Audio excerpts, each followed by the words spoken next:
tous et à toutes. Ça fait à peu près un mois, je pense, que vous avez plus de nouvelles de nous. On va toujours bien. Pour l'instant, c'est toujours pas possible de faire les réunions. Donc, vous vous imaginez bien que dans la petite salle ici, on ne sait pas mettre beaucoup de monde si on doit respecter les règles qui sont prescrites. On espère qu'au mois de septembre, on pourra peut-être faire quelque chose. On verra bien l'évolution. Pour l'instant, on ne chôme pas, n'empêche. On est occupé d'un petit peu tout mettre en ordre dans le local, un petit peu tout prendre, les chiffons, même le coup de pinceau, etc. pour tout rafraîchir. Au jardin, on avait la jungle étroite, mais c'était devenu la jungle impénétrable. Donc on essaye de recréer une jungle étroite. Bon, les vignes qui prenaient vraiment toute la place des arbres parce qu'ils étaient dans les cimes des arbres et qui ne laissaient plus du tout passer de lumière. On essaye de restreindre leur propagation. Les kiwis aussi, on a dû intervenir parce que ça devenait difficile de laisser encore pousser autre chose que cela, quoi. Quelques grands arbres aussi doivent être enlevés parce qu'ils empêchent aussi tous les autres plantes et arbres de pousser. Donc un petit rajeunissement, dirais-je, est en train de se faire au jardin aussi. Des gros nettoyages et en espérant de pouvoir faire une reprise correcte éventuellement pour la saison prochaine. Donc les visites pour l'instant, bon, on peut toujours venir voir le jardin, mais c'est peut-être pas très intéressant pour l'instant. Il est un petit peu dans l'état qu'il est, dans son jus, on va dire. On verra avec les coups de main qu'on peut éventuellement espérer de l'un et de l'autre, de refaire quelque chose de visitable et correct et qu'on peut de retour un petit peu montrer comment c'est possible de travailler malgré qu'on a quand même une densité importante de végétation dans le jardin.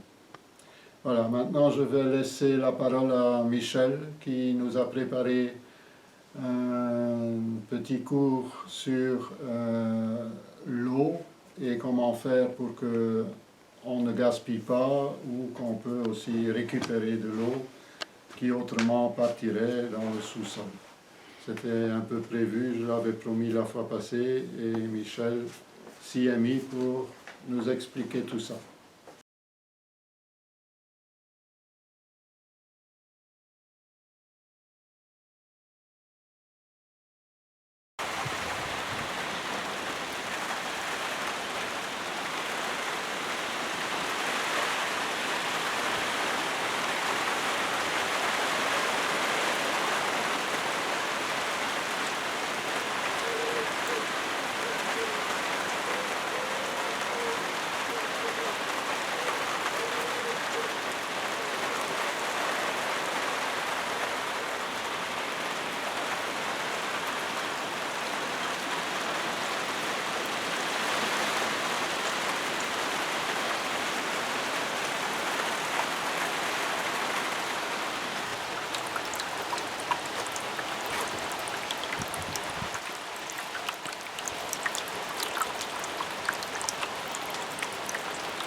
Voilà, donc le sujet c'est comment garder mieux l'eau au jardin. Donc il y a deux objectifs. Donc le premier, c'est essayer de garder le plus possible l'eau tombée sur le sol et dans le sol et de le garder dans le sol. Donc ça c'est un des premiers objectifs. Et alors, bien sûr, lorsqu'il faut vraiment arroser, parce que bon, on ne peut quand même pas cultiver sans eau non plus, comment faire provision d'un maximum d'eau donc pour prévoir les sécheresses. Donc ici, c'est vrai que le sujet est peut-être plus très d'actualité, mais c'est vrai qu'au niveau sécheresse, on a eu pendant 3 années quand même des sécheresses consécutives, 3 étés successifs. Et ici, donc au mois de mai et juin, on a eu quand même pas mal d'eau. Mais rien ne nous met à l'abri d'une prochaine sécheresse. Quand on voit par exemple dans l'ouest canadien et aux États-Unis, comment que ça se passe, ils ont des 49 degrés, il y a des villages entiers qui sont rayés de la carte par les incendies. Donc, allez, ça pourrait encore venir par ici et avoir, par exemple, des périodes de sécheresse. Donc c'est pour ça que c'est intéressant quand même de faire d'office cette cette approche pour garder l'eau le plus possible dans le jardin. Alors je dirais que tout le monde n'est pas égal devant le problème. Tout dépendra de son type de sol que l'on a. Donc, et alors, l'endroit où on habite, par exemple ceux du midi de la France auront par exemple plus de difficultés à garder de l'eau et donc, parce que déjà la pluviométrie est moins abondante et alors le type de sol peut être différent. Alors, les grands types de sols, je vais plutôt parler par ici parce que c'est vrai qu'il y a des types de sols un peu spéciaux. Par exemple, ceux qui sont dans un endroit schisteux où il y a du schiste, de la marne, du grès ou de la craie. Ben, tout ça, c'est un peu des sols particuliers qui demandent un traitement particulier aussi. Je vais plutôt rester ici dans la généralité et plutôt les sols. Donc, il y a 3 types de sols. Les plus connus par ici, c'est l'argile, le limon et le sable. Alors, quand on regarde une carte de Belgique, par exemple, donc nous on se situe dans le nord-ouest de la Belgique, eh ben, quand on démarre de la mer du Nord, par exemple, donc à part la plage et les dunes, qui sont vraiment sablonneux, eh ben, tout ce qui est polders, donc à partir de tout ce qui est dans le bassin de l'Isère et tout le long de la côte, c'est assez surprenant, mais c'est de l'argile. Donc, et plutôt même de l'argile bleue, et noire, et grise. Donc, c'est pas de l'argile jaune comme par ici. Et ensuite, lorsqu'on on descend un petit peu, donc plutôt entre Bruges et Gand, là, c'est plutôt la Flandre sablonneuse. Donc là, le sol est très sablonneux. Il y a aussi peut-être aussi un peu d'argile, mais disons que ce sont des sols qui se ressuient très facilement et qui retiennent très mal l'eau. Donc un peu plus bas, donc je veux dire entre Ypres, Roulers et alors la région bruxelloise, on a plutôt une Flandre sablo-limoneuse. Donc un mélange entre le sable et le limon. Donc c'est quand même des sols encore assez perméables, mais avec un peu d'argile. Plutôt du limon, donc c'est de l'argile qui a été un peu transformée. Alors lorsqu'on redescend encore un peu, donc on rejoint à peu près la région moucronoise, donc et à peu près une grande partie du Hainaut, là c'est plutôt le argile-limon, donc un mélange des deux. Et très peu de sable, il y a juste quelques endroits où il y a encore du sable qui est remonté par les mouvements, il y a des millénaires, hein, des couches du sol. Et on peut trouver par exemple, tout près de Tournai, à Caen, eh ben, on a des endroits sablonneux. Quand on va un peu plus loin, donc du côté de Blaton et Stambruge, à Stambruge, on a par exemple la mer de sable. Et là aussi, on retrouve au milieu des bois des endroits où il y a vraiment du sable. Donc c'est un peu bizarre, mais c'est la formation, les mouvements des sous-couches qui font que à certains endroits on a du sable, on retrouve même des coquillages à certains endroits, en plein milieu de la Belgique. Et on se dit, tiens, comment ça c'est? Ben, c'est vraiment les mouvements des sous-couches qui ont eu lieu peut-être il y a des millions, peut-être des millions d'années. Alors, donc, et par la suite, lorsqu'on descend encore vers Namur, Liège, etc., ce sont plus des sous-sols où il y a de la roche. Donc là, c'est un peu plus compliqué puisqu'on a des couches de terre beaucoup moins importantes. Donc les parties les plus riches et les terres les plus riches se situent justement entre Tournai et je veux dire Liège, c'est déjà la limite. Hein. Waremme, en passant par Gembloux, Wavre et tout ça. Donc ça, ce sont vraiment les terres les plus riches de Belgique.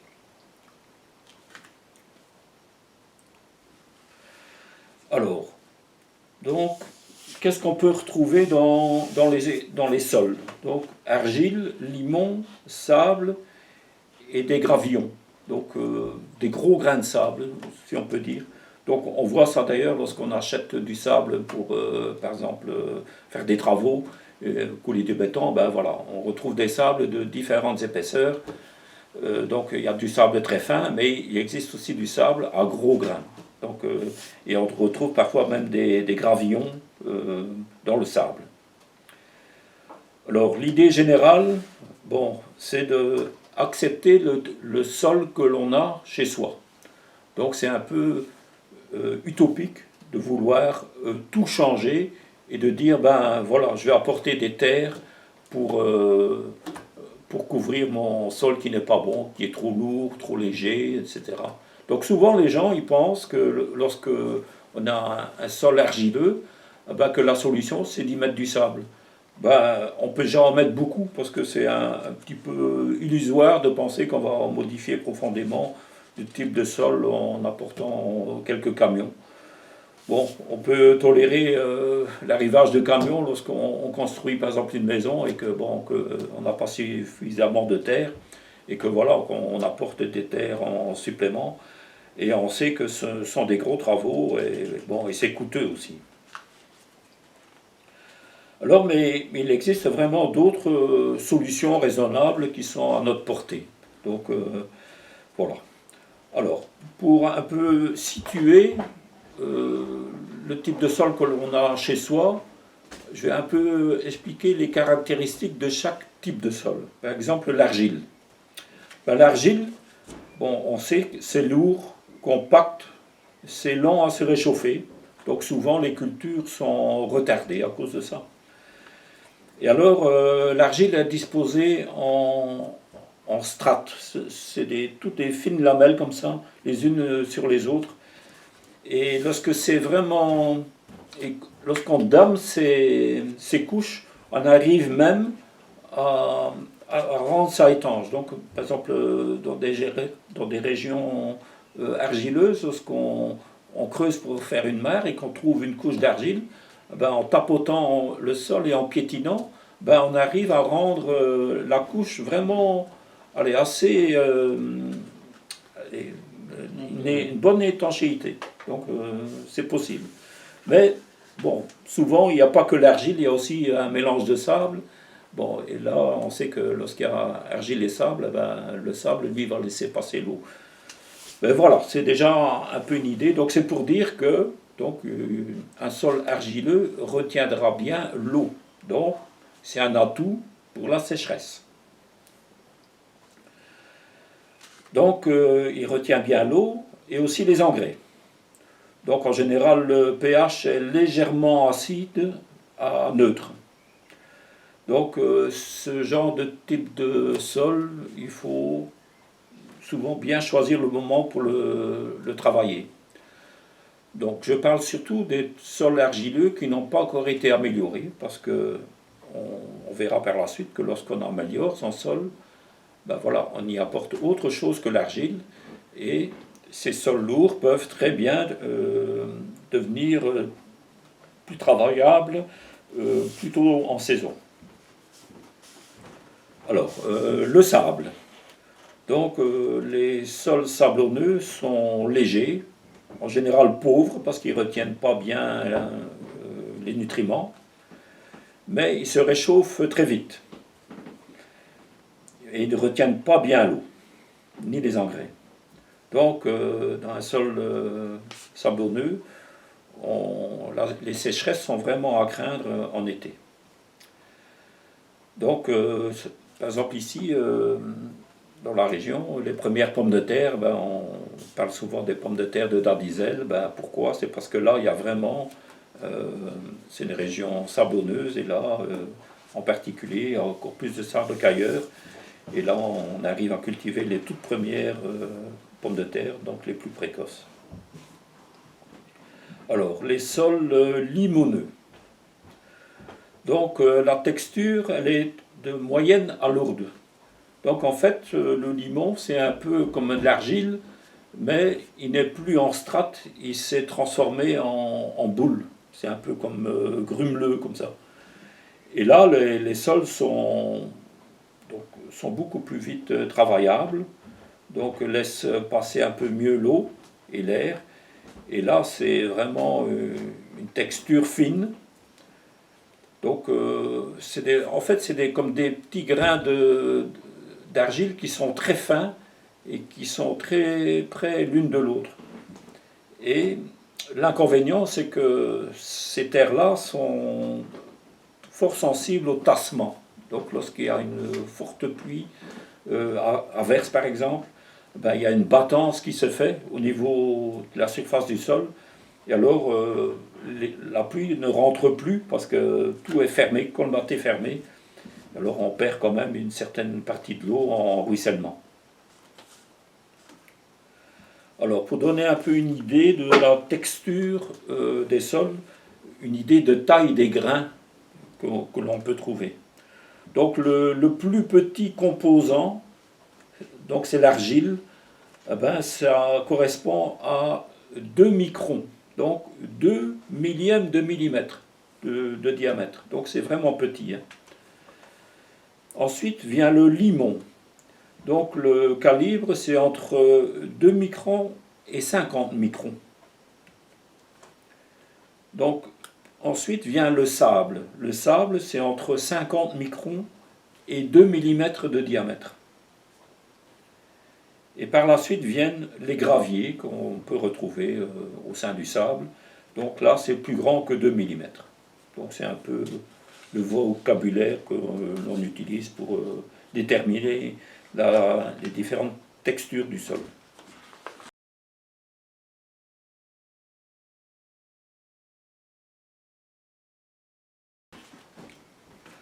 Alors, donc, un peu une idée générale comment fonctionnent, je veux dire, les plantes, la terre et tout ça, comment que ça pousse. Donc la plante, elle a besoin du sol pour pousser. Et le sol a besoin des plantes pour éviter son érosion. Donc les plantes couvrent le sol. Donc systématiquement, lorsqu'un sol est laissé à nu, automatiquement il y a des plantes qui viennent s'installer. Donc soit par les graines, soit par des stolons, des drageons. Par exemple, une plante qui est pionnière, par exemple, c'est la ronce. La ronce, elle fait des stolons comme ça, elle pousse et elle envahit directement les sols laissés à l'abandon. Alors, comment... Donc, quand on regarde le sol, il y a une couche arable et puis une couche, on appelle sous-sol. Donc, et encore plus bas, on a la roche-mère. Donc par ici, la roche-mère, c'est souvent l'argile. Donc, mais par exemple, dans les Ardennes, ce sera la pierre, à d'autres endroits, un peu plus de sable. Et tous les micro-organismes du sol, donc tout ce qui est vivant au-dessus, est occupé de désagréger cette roche-mère. Donc, petit à petit, ça grignote. Donc, donc chaque plante, donc tout organisme vivant, donc ça peut être du règne végétal ou animal, donc même nous, les humains, on fait partie du règne animal, eh ben voilà, on se nourrit des plantes, on grandit, puis on meurt, et puis on retourne à la terre. Donc les plantes, les animaux, la race humaine, c'est comme ça aussi. Donc on vient en fait enrichir le sol en matière organique. Et tout ça, donc les matières organiques sont transformées par donc, par des bactéries, des champignons et tous les micro-organismes du sol et transforment tout ça en humus.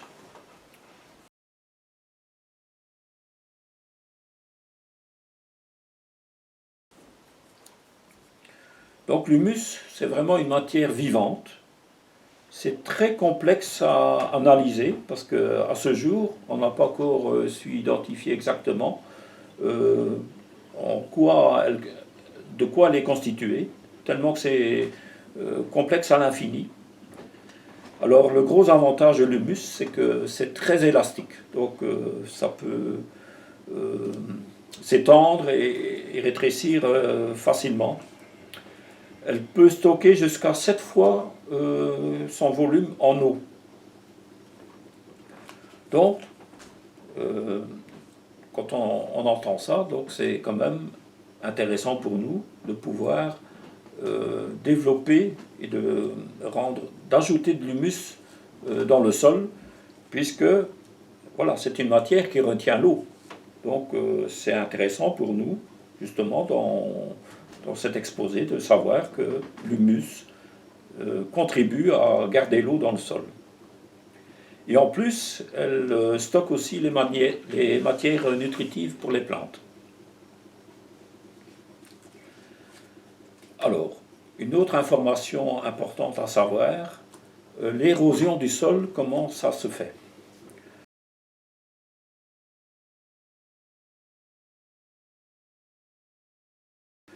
Donc il y a plusieurs facteurs. Il y a d'abord le vent, donc, qui peut emporter par les poussières et emmener la partie arable du sol beaucoup plus loin. Donc une fois qu'elle est sèche, ben, elle peut s'envoler.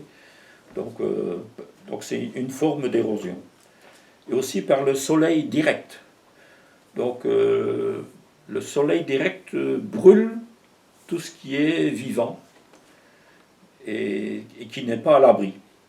Donc laisser un sol nu au rayon direct du soleil, ben, on participe à l'érosion de la matière vivante qui est dans le sol. Il y a aussi par le lessivage de la pluie. Donc si on a des inondations ou voilà, la terre n'arrive pas à retenir bien l'eau, il y a une partie de la couche arable qui s'en va et qui peut partir dans les rivières. Voilà. Donc souvent, même les rivières qui débordaient apportaient aussi des alluvions sur les terres voisines et enrichissaient les terres. Donc on peut voir ça par exemple dans le Nil en Égypte. Ce sont les zones les plus fertiles de l'Égypte. Alors l'érosion peut aussi se faire par le manque de couverture végétale. Donc un sol couvert, il s'autoprotège en fait. Alors il y a des petites expériences qui ont été faites et par déduction on a pu déterminer par exemple qu'une érosion, donc une perte par exemple de 20 cm de sol dans différents cas de figure. On a par exemple transposé ça par exemple à une forêt vierge, il faudra 500 000 années pour arriver à ce qu'il y ait une érosion de la couche arabe. Donc c'est vraiment très long. Donc dans un autre cas de figure, par exemple une terre qui est couverte d'herbes, sans arbres, donc par exemple des prairies pour l'élevage, c'est déjà beaucoup moins long, c'est 3200 années. Donc on a déduit ça par calcul. Dans un sol en monoculture, donc intensive, donc engrais chimiques, etc., pesticides, par exemple pour le maïs, le coton, 32 années de régime comme ça, la terre arable fout le camp.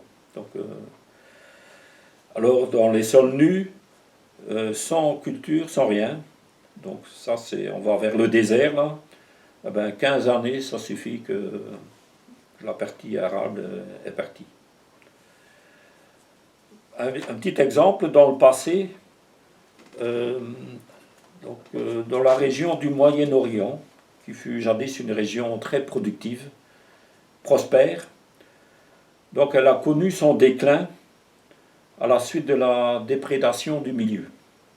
Donc on a déforesté, on a fait du pâturage à l'extrême, on a, voilà, on a cultivé et peut-être aussi un peu les modifications climatiques. Eh ben, quand on voit ce qu'est devenu le Moyen-Orient, ben, c'est pratiquement devenu un désert. Donc je crois que l'homme y est pour beaucoup aussi. Il a construit aussi, mais il a aussi détruit beaucoup tout ce qui est arbres, etc. Donc ça, c'était le passé. Ben, pour l'avenir, ben, on est occupé de faire la même chose, mais ailleurs. Donc dans les zones tropicales de l'Amazonie, ben, on est aussi occupé de déforester. Donc ça passe en plein, on pille les forêts, on exporte le bois exotique. Et alors tout ça pour établir maintenant, on voit ça au Brésil, des prairies et des cultures pour alimenter le bétail. Et tout ça, le bétail pour nourrir le marché occidental. Donc là, on va aussi vers une catastrophe, un peu comme on a pu constater au Moyen-Orient. Alors, bon, on va en revenir à notre sujet, donc l'eau. Donc l'eau est vraiment indispensable aux plantes, mais pas que. Donc on sait qu'une plante, par exemple, il y a certaines plantes qui contiennent jusqu'à 90% d'eau. Donc la structure, c'est vraiment une plante qu'on récolte et qu'on laisse sécher, ben, quand on moud, ben, il ne reste presque plus rien par rapport à ce qu'elle était avant. Donc il y a quand même beaucoup d'eau et aussi des sels minéraux. Donc tous ces éléments sont présents autour des racines des plantes. Donc l'eau, la nourriture, et tout ça c'est une activité biologique qui se fait autour des plantes. Donc c'est une activité en symbiose avec les racines.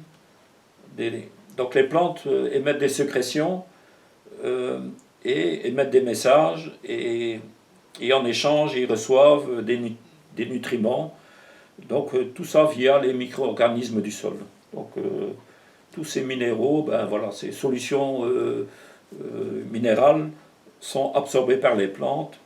Donc via la sève, arrivent aux feuilles et là via le soleil. Donc cette sève elle est élaborée et ensuite elle est retournée vers les feuilles pour la construction de la plante et pour sa pousse. Et tout ça grâce au soleil. Donc, l'eau est indispensable aux plantes, mais aussi à la vie du sol. Donc, pour que tous ces micro-organismes qui sont présents autour des plantes fonctionnent, pour qu'elles vivent, pour qu'elles minéralisent les éléments, pour les rendre solubles aux plantes, ben, tous ces micro-organismes ont besoin aussi de l'eau. Mais pas que. Donc il faut de la nourriture, de l'air et une bonne température et une certaine humidité pour qu'elle puisse se développer et pour qu'elle puisse donc nourrir les plantes. Et souvent avec les engrais chimiques, ben voilà, on a court-circuité tout ça, donc on a rendu les engrais directement solubles et absorbables par les plantes en court-circuitant ces micro-organismes du sol. Mais à peu, donc, ces micro-organismes disparaissent parce qu'on ne leur apporte plus de nourriture non plus. Donc tous les déchets organiques, végétales, ben, tout ça, lorsqu'on les laisse sur le sol, ben, voilà, sont recyclés par les micro-organismes. Ce sont donc leur nourriture à eux.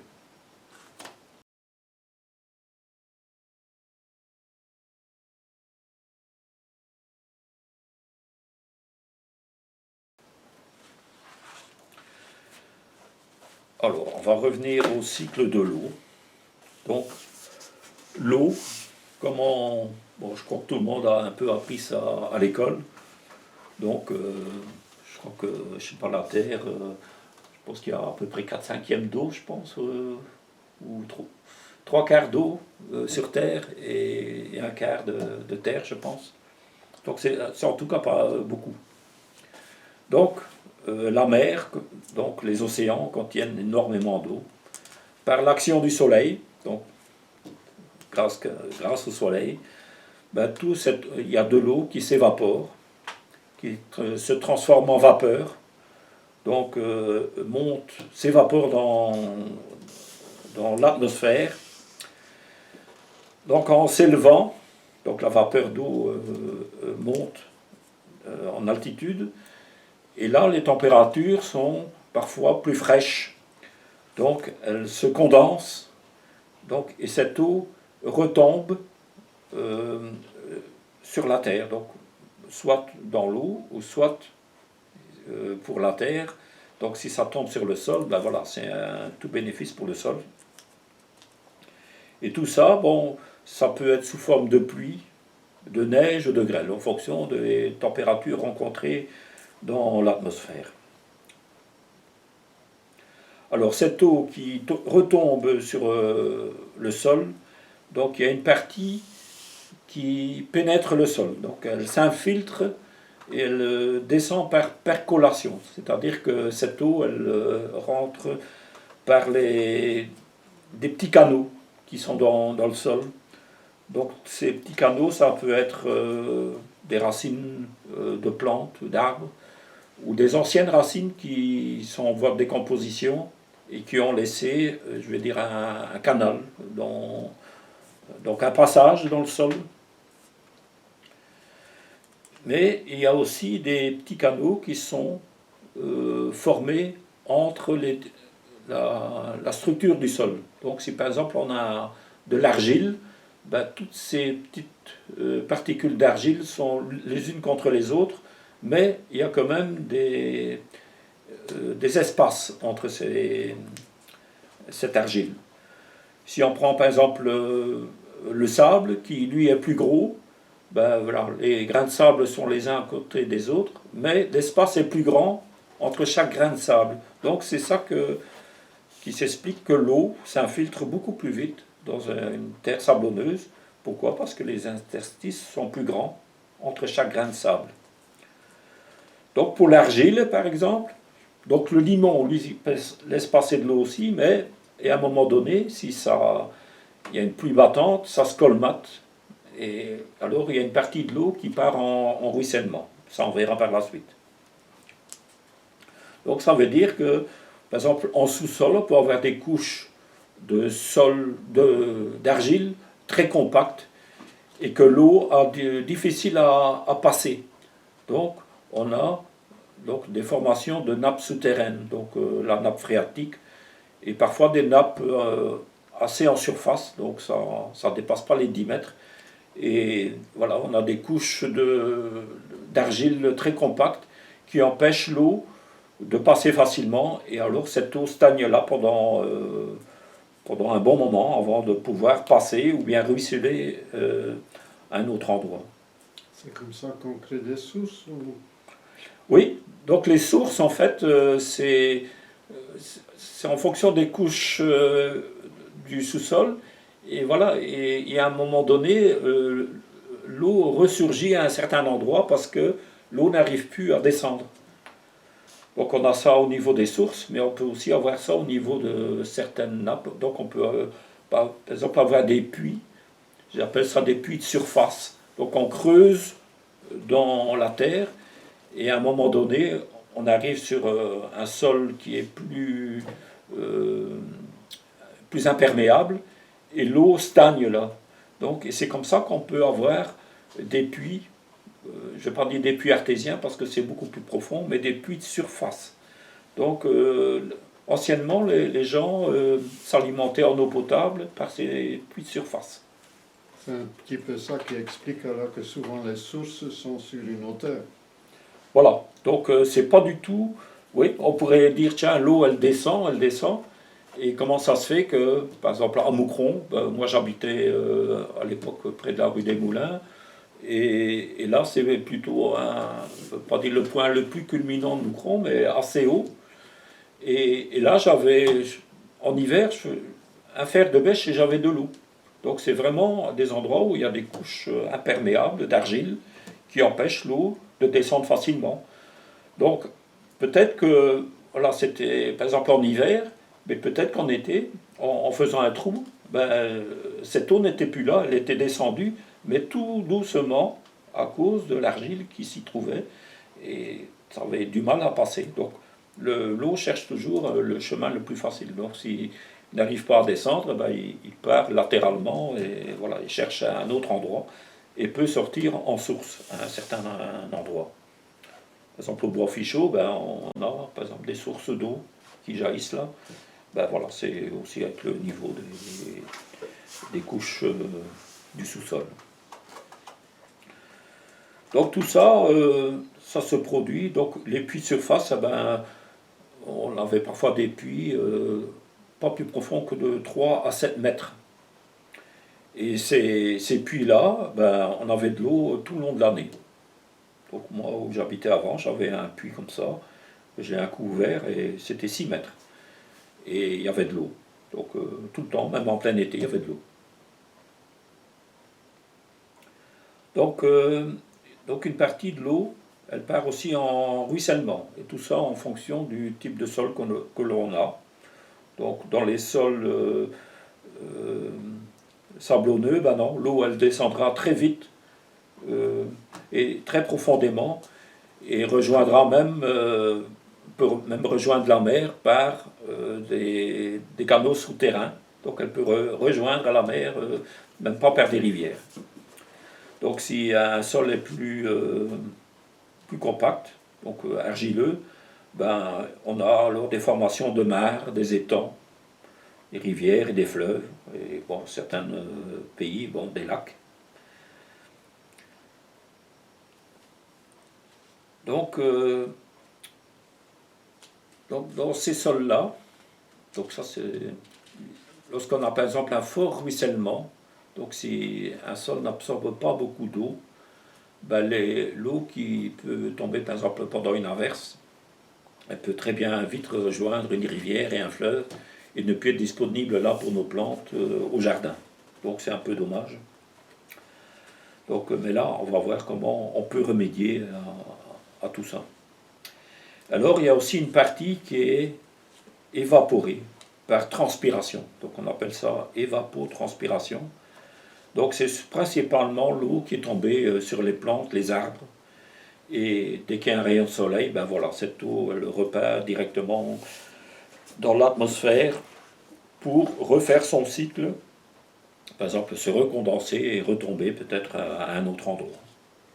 Donc je crois que le cycle de l'eau, je crois que tout le monde a un peu vu ça à l'école, et bon, on se souvient un peu de tout ça. Il y a déjà de l'eau qui a coulé sous les ponts depuis. Hein. Oui, aussi, oui.